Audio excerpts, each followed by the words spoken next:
আজকে বিকালে নাস্তা বানাইতেছি মিস্টার নুডলসের নাস্তা। তো নাস্তাটা রেডি করে নিতেছি। যাই হোক, এখন গরমের দিনটা অনেকটা বড় হয়ে গেছে। তো দুপুরে দেখা যায় যে দুপুরে সবাই তো ভাত খায়, এরপর দেখা যাচ্ছে যে বিকালের দিকে বা সন্ধ্যার দিকে একটু মানে ক্ষুধা অনুভব হয়। তো তার জন্য আমি নাস্তাটা বানাইতেছি। যেহেতু সবসময় বানাই না, মাঝে মাঝে আর কি বানাই, যে বাসার সবাইকে খাওয়ানোর জন্য, যে সবার ভালো লাগবে এই কারণেই।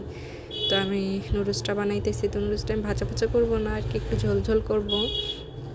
মানে ঝোল নুডলসটা আমাদের বাসায় একটু বেশি পছন্দ করে।